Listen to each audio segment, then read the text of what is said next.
Now we shall discuss today the laser. In this chapter we shall discuss how the lasers are produced and what is the basic principle of lasing action.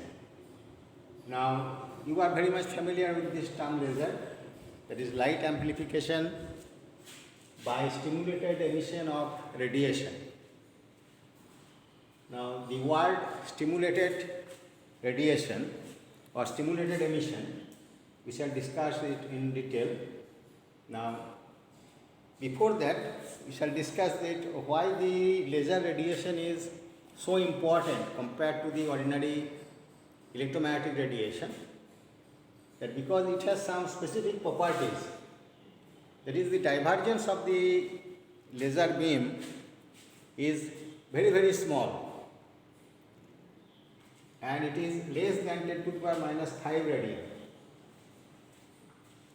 Now when a particular wave is travelling through a medium, then it is observed that after a certain distance the ray diverges.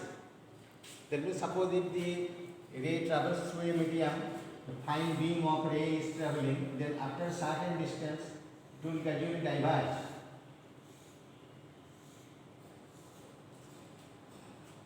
So the divergence of this laser radiation through diffraction is very small.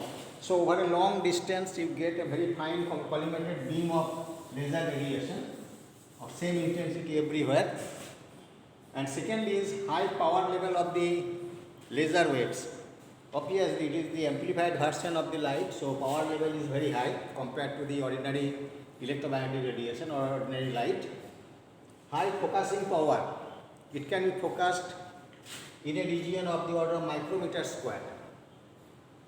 And the laser radiation, we know, it is very highly polarized and very much monochromatic in nature. So these are the specific properties of the laser radiation. Now the word stimulated emission, there are two kinds of emission. One is stimulated emission, another is spontaneous emission. In Bohr's theory, suppose when a transition is taking place from a higher level to a lower level, suppose this is the higher level whose energy is given by E1 and the lower level energy is given by E0, then according to Bohr's theory, you know that when an atom goes to this higher level,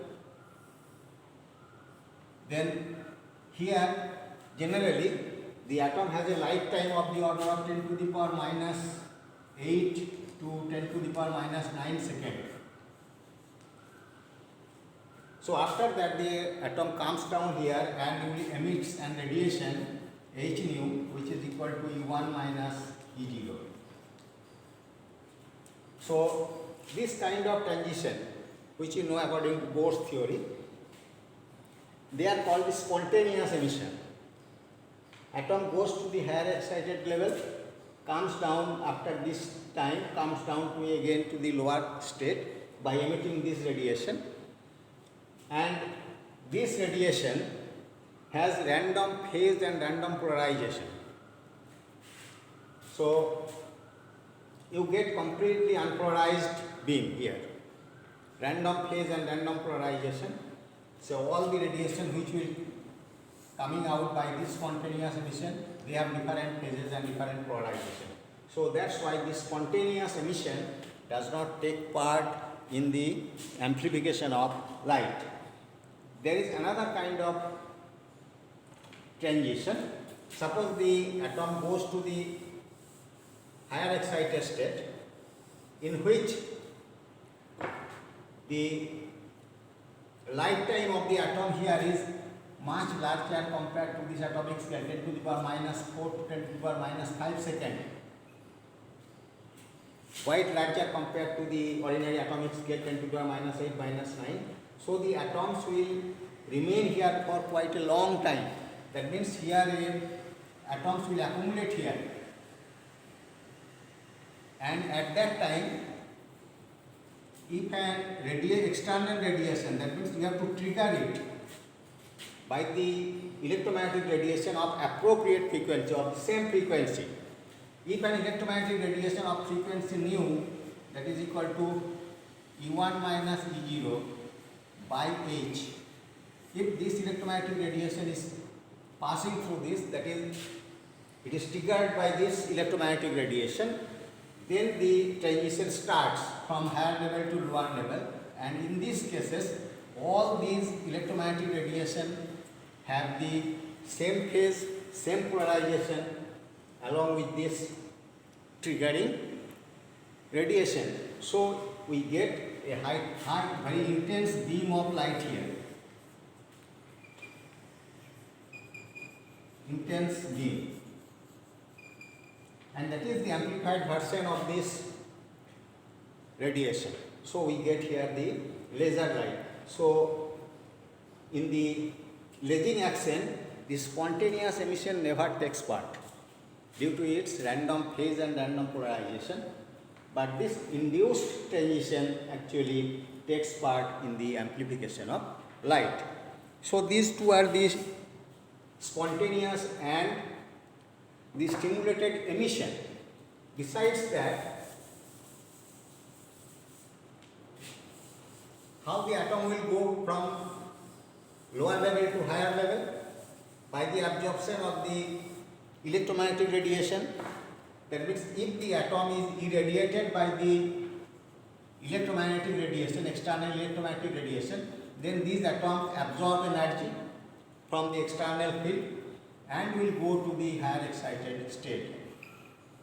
Whether it goes from here to here or in the higher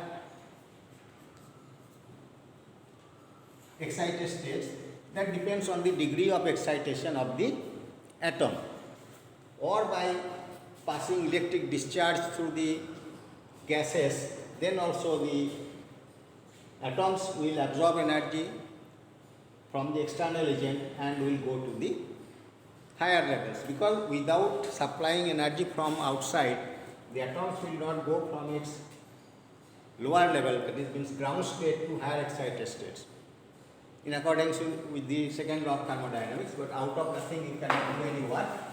Now, therefore, this kind of transition from lower to higher level, it is always induced.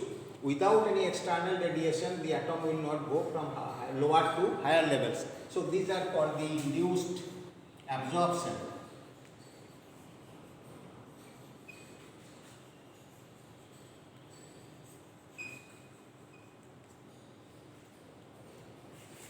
So now, therefore,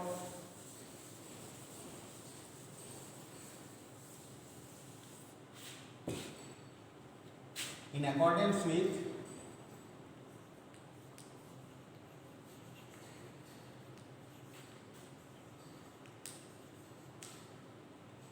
the law of conservation of energy,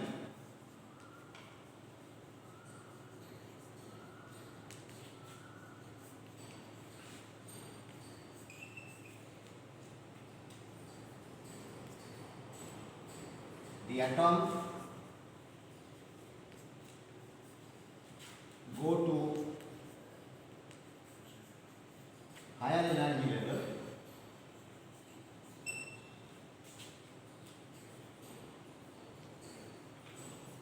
from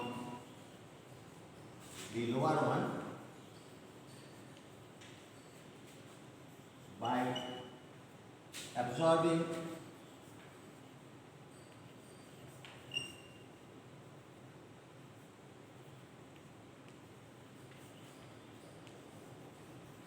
energy quantum.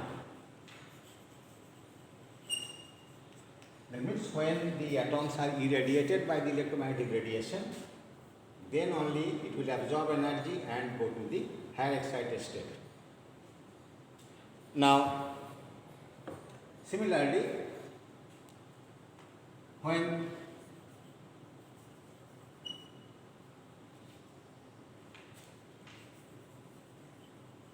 transition takes place from say higher level to lower level,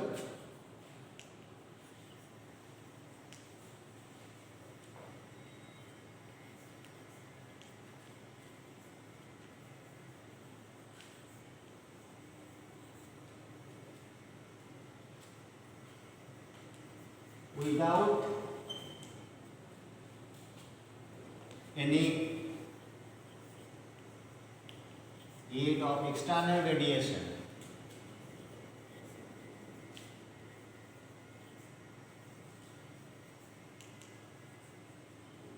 That means in this case the transition takes place automatically. No external triggering is required. Without any aid of the external radiation, then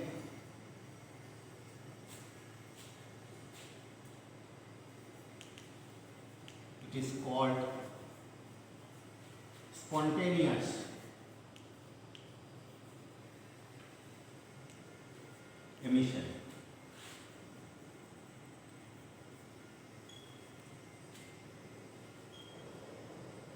That means from higher level to lower level, the automatically it comes.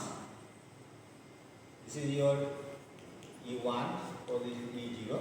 Suppose here number density of atoms is N0, here is N1. Then in case of spontaneous emission, the probability of spontaneous emission depends on the number density of atoms in the higher energy level. As much atoms are there in the higher energy level, the probability of spontaneous transition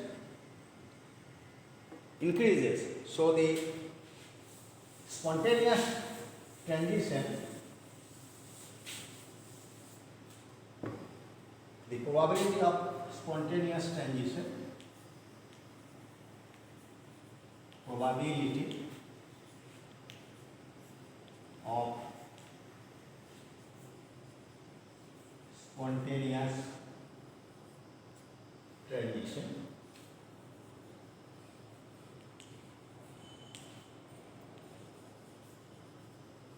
depends on the number density of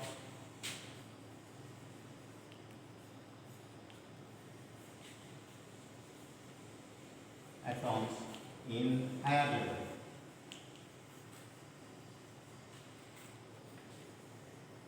Here it depends on the number density N1 is in the higher level. As N1 increases, the probability of spontaneous transition will also increase. And if the transition from higher level to lower level,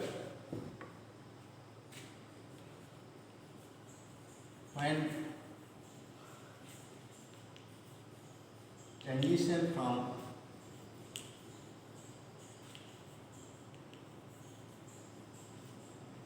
higher level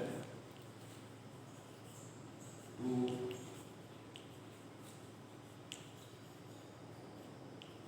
lower level takes place,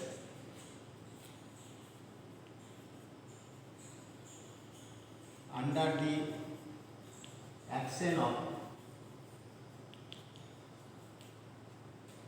appropriate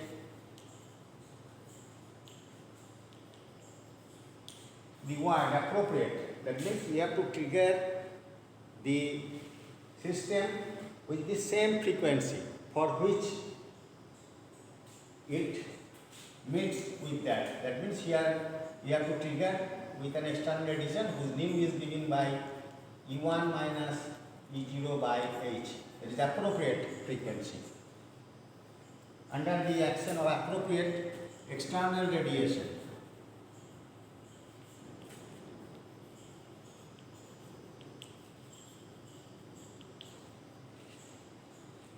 then it is called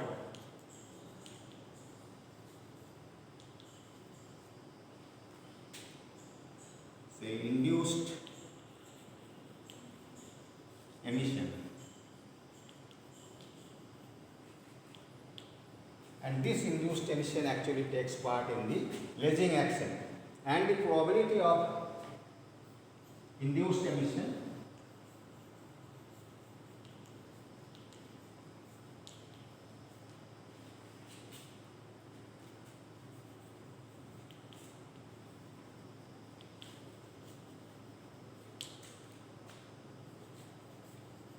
depends on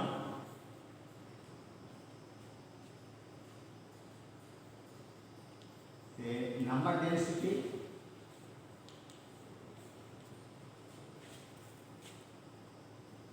of atoms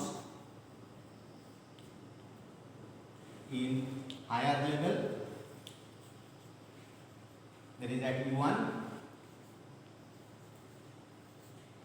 and the spectral radiation density, that is radiation density of the triggering electromagnetic radiation. It is called the spectral radiation density. And spectral radiation density.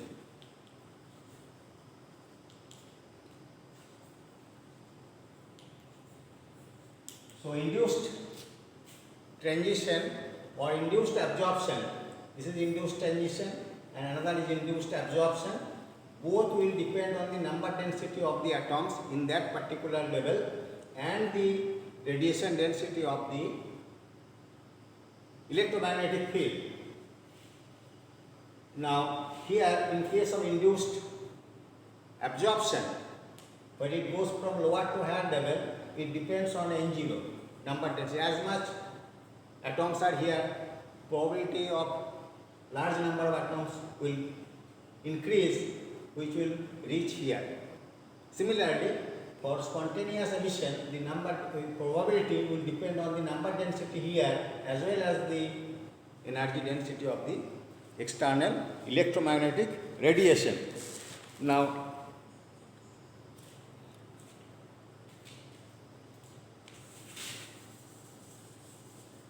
next is, it is observed that if we do say any interference or diffraction experiment, very simple experiment with which you are familiar, that is the Young's double slit experiment.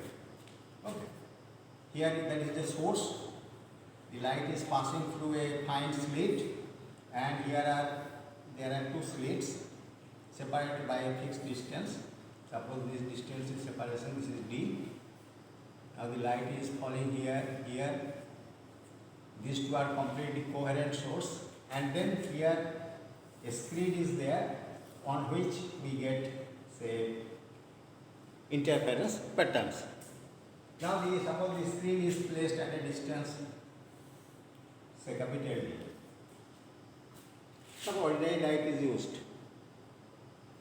Now if we go on shifting the screen, suppose the screen is here or here, then what we will observe, as the screen is keeping this D fixed, the screen is shifting, going away, then it is found there is a certain limit beyond which the interference patterns will disappear from the screen.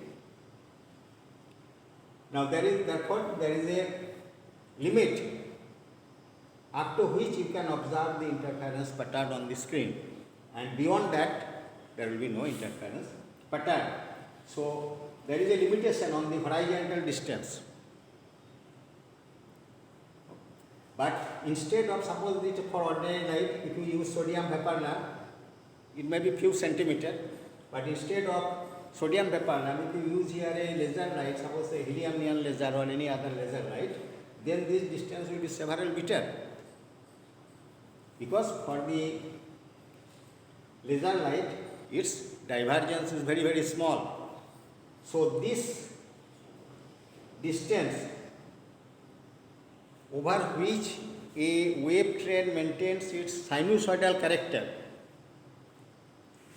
that is called the longitudinal coherence or the temporal coherence of that source.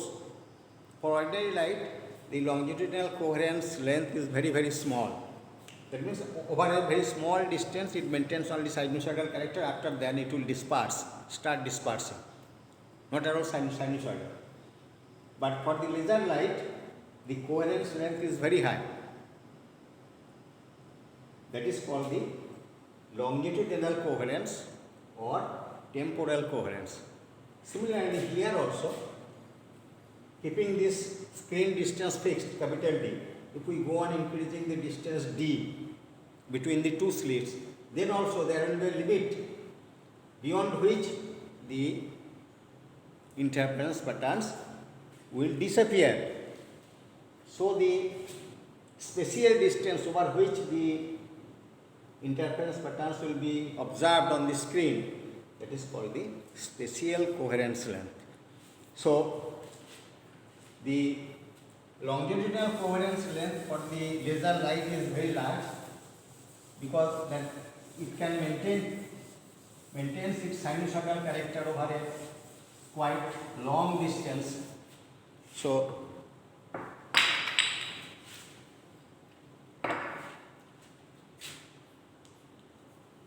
the distance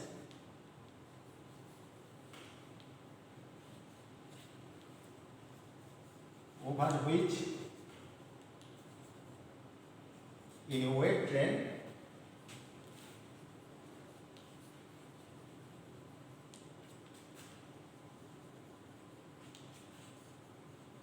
maintains its sinusoidal character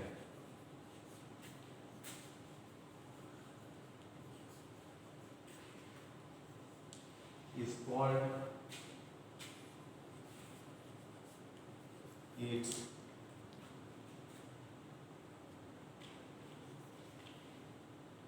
temporal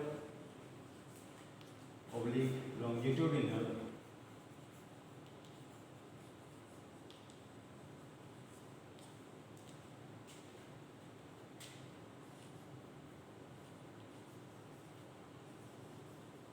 coherence length.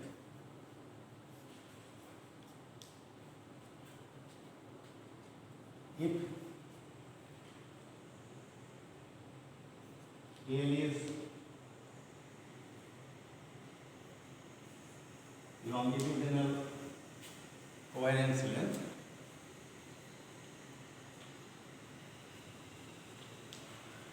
then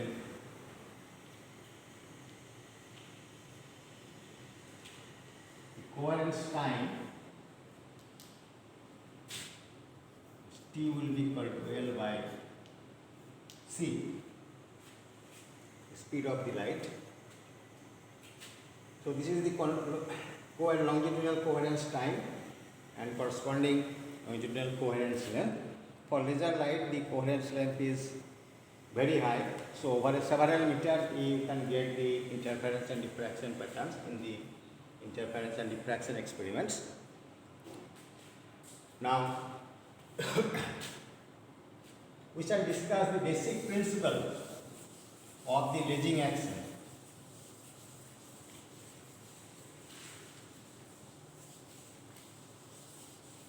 The basic principle of the ledging action, the Einstein puts forward a basic idea of dynamical equilibrium between the material bodies and the radiation field. Now, in case of black body radiation, what is a black body? Suppose if we make a cavity in a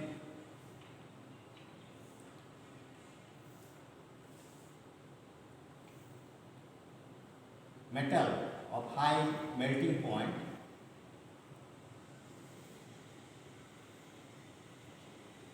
here the hollow is now, and this is a metal. Suppose it is heated to a very high temperature T, then here the radiation field, here is electromagnetic radiation, and these are the material bodies, atoms and molecules of the material is here. Suppose if this is the material is tungsten, whose melting point is very high, of the order of say 2500 degrees centigrade, then when it is heated at a very high temperature, then this cavity can behave as a black body. That means all kind of electromagnetic, it has the ability to absorb all kinds of electromagnetic radiation, as well as it can emit all kinds of electromagnetic radiation. So here an equilibrium is reached between the material body and the radiation field, because the materials, the atoms of this material will absorb energy from the radiation field, go to higher excited level, and again come down. Again the radiation will back to the radiation field. So at the dynamical equilibrium, as much energy is absorbed by the atoms of the material from the radiation field, that much energy is coming back due to transition from the material body to the radiation field. So a dynamical equilibrium is reached. That means the total energy remains constant here. So this is the basic elementary idea of Einstein, and on which we will be able to derive the basic formula of the black body radiation, that is the Planck's law. Now, suppose we consider here for simplicity two levels. One is, say, lower level denoted by 0, whose energy is here, say, E0, number density of atoms in N0, and this is the higher level, here, say, energy E1, and number density atom is N1, and here the energy density of this radiation field is W omega. Omega is the angular frequency of that electromagnetic radiation field.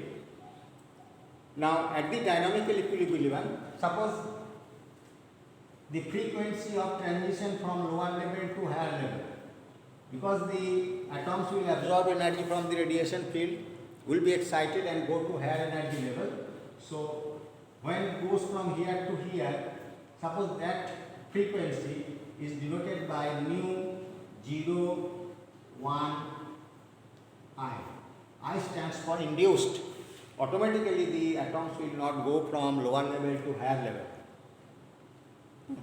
So you have to supply energy from outside, and that energy is supplied by the external radiation field.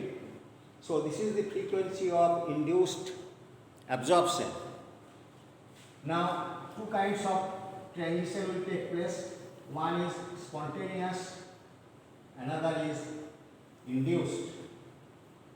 So if the frequency of spontaneous emission, that is coming from 1 to 0, nu 1 0 S, spontaneous, and here it is nu 1 0 induced.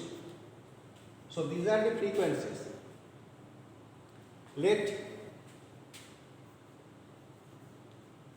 nu 01 I, nu 10 spontaneous, and nu 10 induced are the frequencies of induced absorption, spontaneous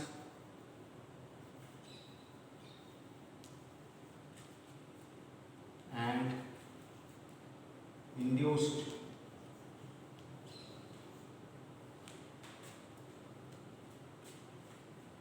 or stimulated, you can also write induced emissions. Respectively.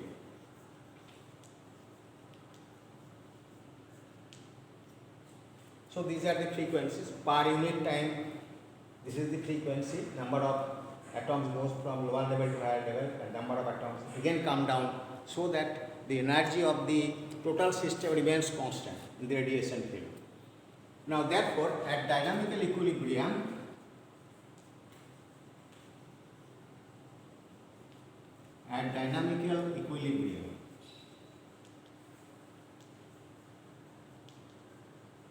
what we get, that is the absorption 0 to 1 I, that must be equal to this 0 nu 1 to spontaneous plus nu 1 to 0 induced. this must be absorption must be equal to the emission. So this is the dynamical equilibrium condition. Now, it is a quantum mechanical process, so everything is to be determined in terms of probability. What is the probability of transition from here to here, probability of transition from higher to lower level, probability of transition from higher to lower level. So, if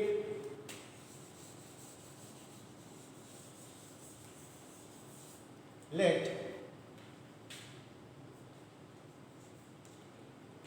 A10 from one higher level to lower level, A10 be the probability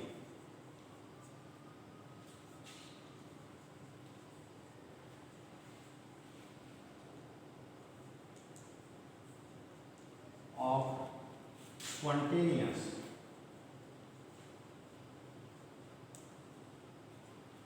transition. Then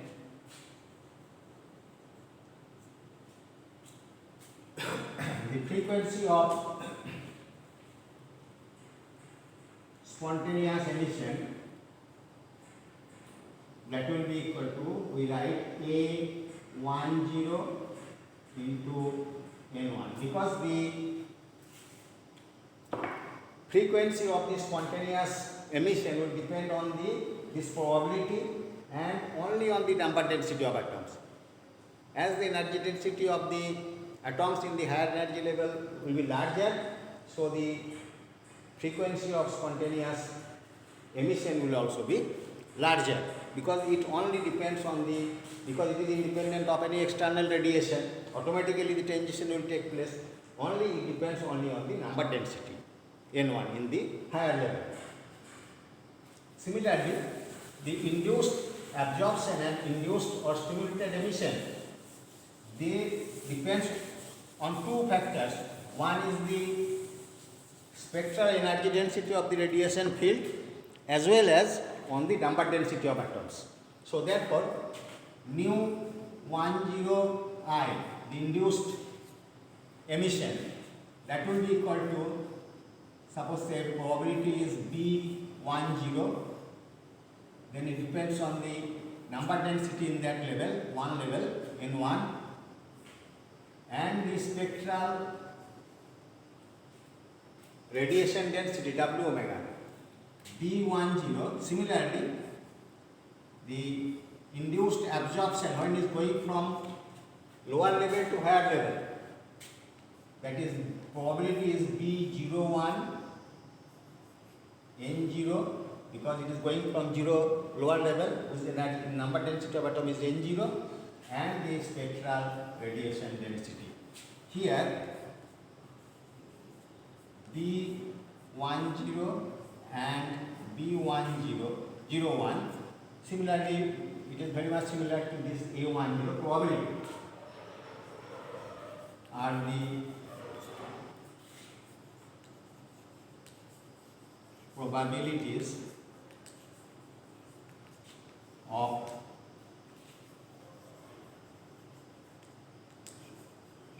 transitions from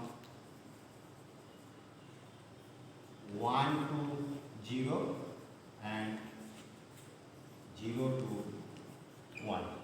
This is from 1 to 0 and this from 0 to 1. So, if we substitute these values of nu 10s in the equation number 1, therefore from equation number 1,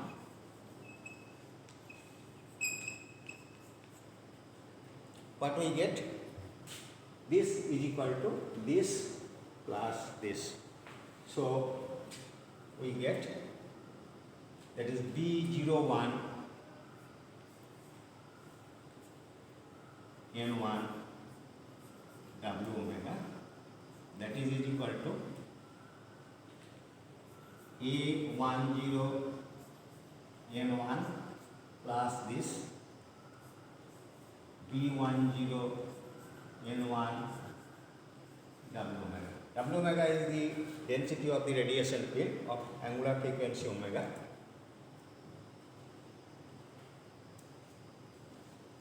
Now what is N1 and how the number density of atoms depends in a particular energy level. Here this is higher energy level and this is lower energy level. Here it is N0 and this is N1. Now always from the law of nature is that every system tries to remain in its minimum energy state, lower energy state, and until and unless it is excited by some external agent, the atoms will not go to the higher excited level or higher energy level.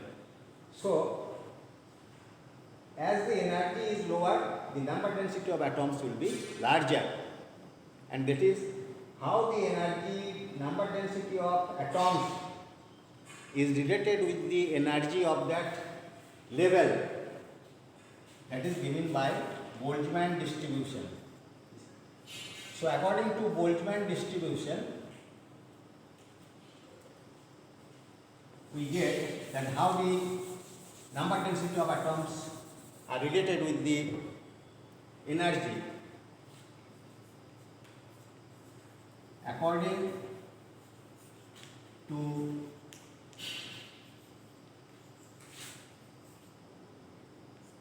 Boltzmann distribution.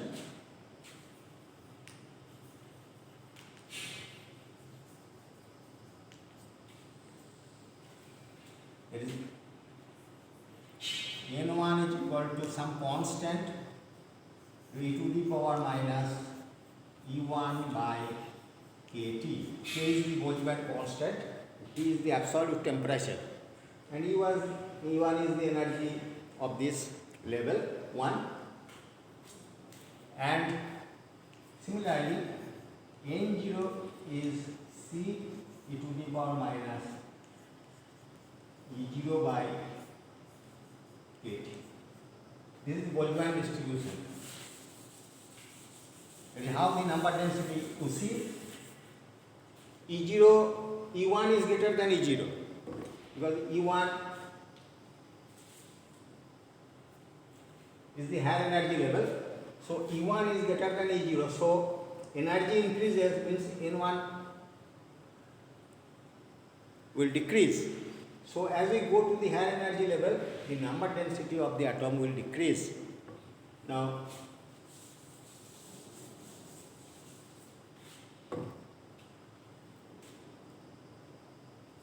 so as energy increases,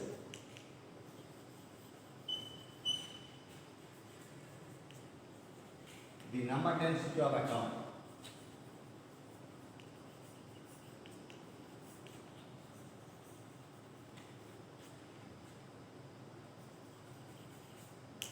will decrease.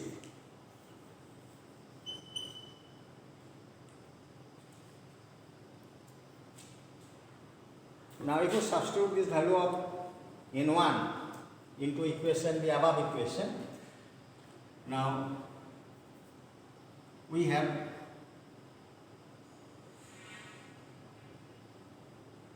B01 W omega and N1 C e to the power minus E0 by kT. K is the Boltzmann constant here, right? K Boltzmann constant Boltz,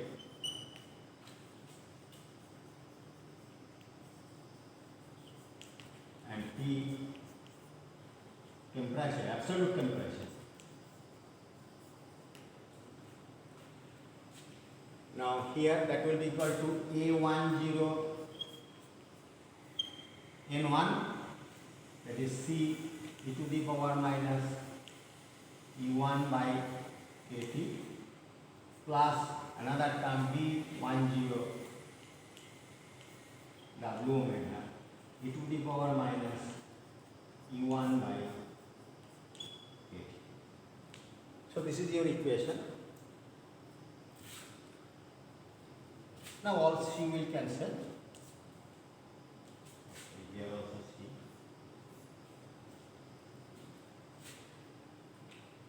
Now this,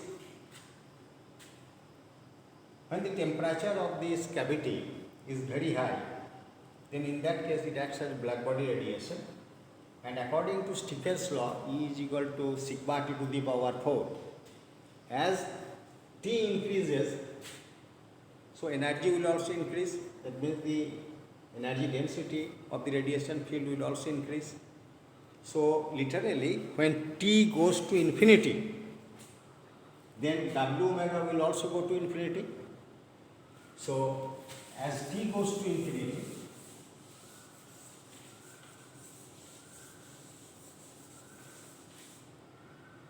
so at very high temperature, as T goes to infinity, this W omega will also go to infinity. Energy density of this spectral radiation field will be also very high. So if we divide this equation first by, suppose W omega, divide this equation by W omega, so what we get, B 0 1 e to the power minus E0 by kT,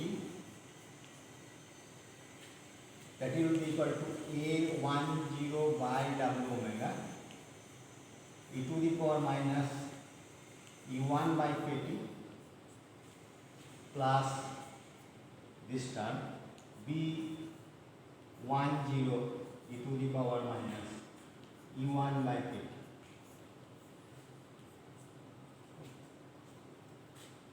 So under the limit, as T goes to infinity, W omega will also go to infinity. Therefore, when W omega is infinity, then in that case, what we will get, that means at very, very high temperature, this W omega goes to infinity, that means T goes to infinity, that means this term becomes 1. This term becomes 1, only B10 is here, and this term will be 0. Therefore, you get, in that case, B01 will be equal to B10. That means the probability of induced absorption and probability of induced emission will be more or less equal. Therefore, afterwards, when T is very high, if we shall put B01 is equal to B10. If we substitute in this equation, then what we get? B10, B01 is replaced by B10, W omega e to the power minus E0 by kT, that is equal to A10 e to the power minus E1 by kT plus B10 W omega e to the power minus E1 by kT.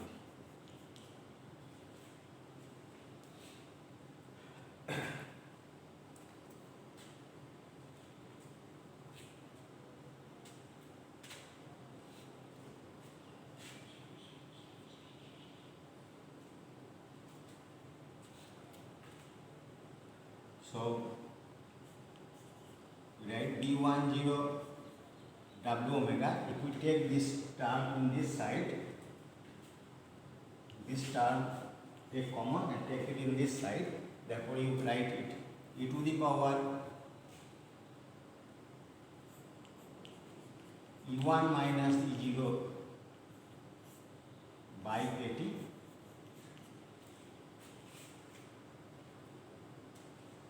that is equal to A10 plus B10 W omega.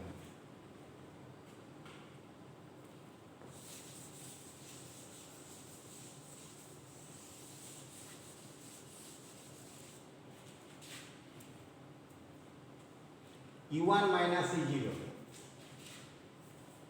that is the energy difference, E1 minus E0, that is H nu. You can write it H cross omega. Omega is the angular frequency, H by 2 pi, then twice pi nu.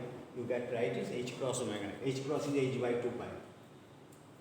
So we write B10 W omega e to the power h cross omega by kt, plus take this term in this side, minus B10 W omega, that is equal to A10.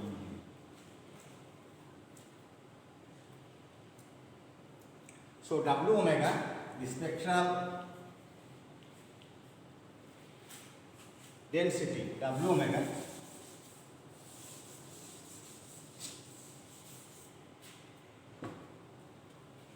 is A10 by B10, because B10 W omega will take common, B10 will come here, and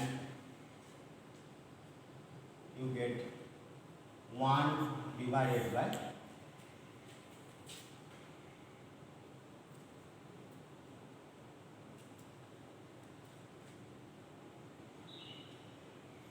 e to the power h cross omega by kt minus 1.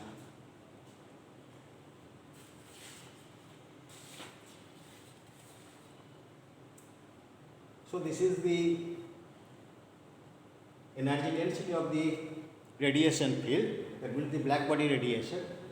How the energies are distributed among the different frequencies, that is given by this formula, that is called the black body radiation formula, and this A10 and B10 are called the Einstein's coefficient. A10 and B10 are called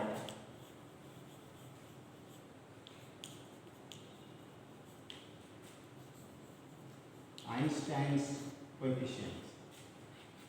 Einstein's A, B coefficients.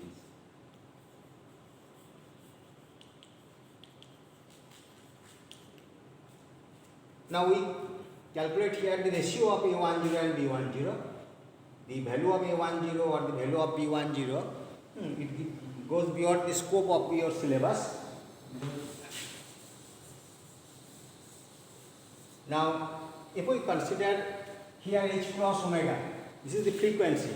We consider two cases. One is at lower frequency and another is at higher frequency. Because according to classical theory, there are two formulas to explain the black body radiation. One is Rayleigh-Jeans formula at lower frequency, and another is Wien's formula, that is at higher frequency. So the black body radiation curve is like this. So this is supposed to lambda, and so Rayleigh-Jeans formula for frequency is valid only this region, and Wien's is valid in this region. So one is valid in this region, another is valid in this region, but this portion, according to classical theory, this portion could not be explained, and that is explained by this Planck's radiation formula, which is of this type. Now, by equating this, by taking say two cases, one is high energy case and the low frequency case, we shall calculate what is the ratio A10 and B10. Now,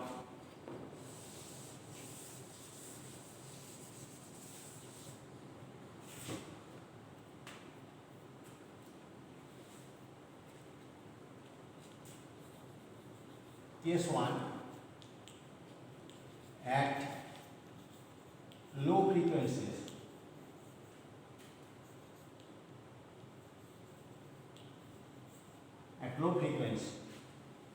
frequency is low, that is h cross omega is much less than kT.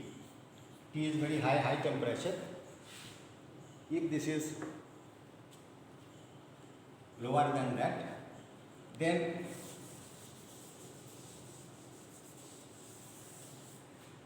h cross omega is less than kT, that is, this is very small. So in that case, what we do e to the power x, x is very small, we expand it. So e to the power h cross omega by kt, if we expand it, then we get 1 plus h cross omega by kt. The higher order terms, the square of this is a very small quantity itself, so its square will be very very small, so neglecting higher order terms, we only retain first two terms. So if we substitute it here, then we get w omega is equal to a10 by b10, 1 by, you get 1 plus h cross omega by kt minus 1. So we get kt by h cross omega a10 b10.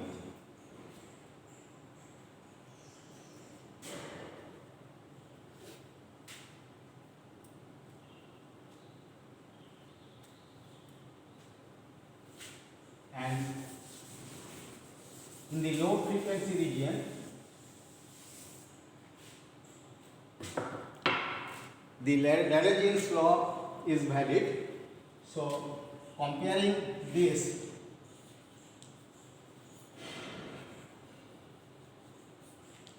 comparing with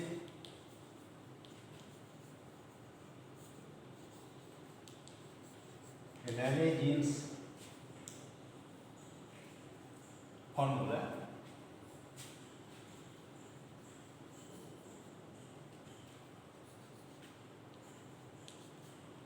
there is omega square kt by pi square cq. This is the spectral radiation density according to Rayleigh's formula, is omega square kt by pi square cq. This is also the radiation density at low frequencies.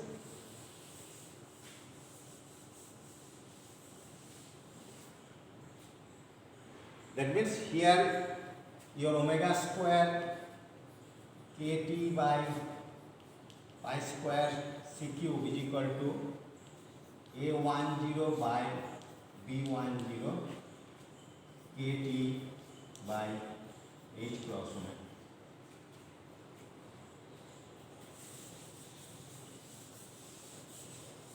So we get a10 by b10, the ratio of these two coefficients, you get h cross omega cube by pi square c cube. So this is the value of a10 and b10. This is coming from the Rayleigh's formula at the low frequency case. And at high frequency case,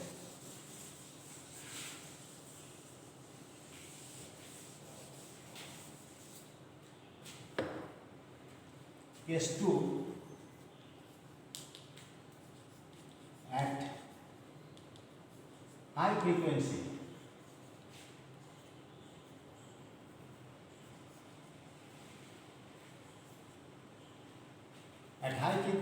that means h cross omega is much greater than kt. So in that case, is e to the power h cross omega by kt minus 1. This is actually approximately equal to e to the power only h cross omega by kt, because this quantity is very high, so you can neglect one compared to this. So if we substitute this value in the Einstein's formula, that is w omega is a10 by b10, 1 by this, you get e to the power minus h cross omega by kt. And according to, because at high frequency, the classical theory of waves, according to Wien's formula, which is valid at high frequency, the spectral radiation density is given by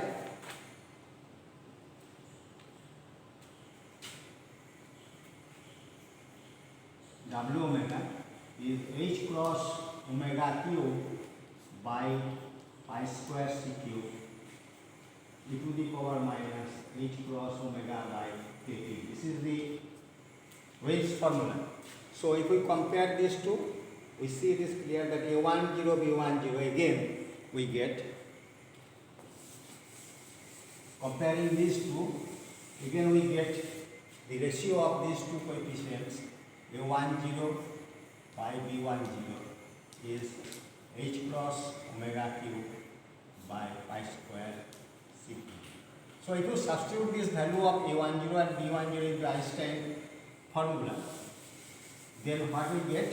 We get W omega is H cross omega cube by pi square C cube into 1 by e to the power H cross omega by kT minus 1.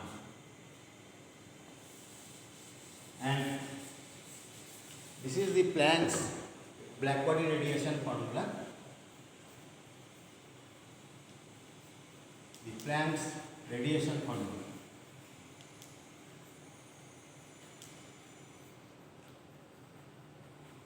That means the Einstein's concept of dynamical equilibrium correctly derived the Planck's blackbody radiation formula. Okay. And this is the basic principle of the laser raging action. So in the next class we shall discuss how the light flux is amplified when it is passing through a medium. That is, how with distance the flux density will increase, under which condition. Okay. And after that we shall discuss the helium neon laser working and its basic principles. Okay.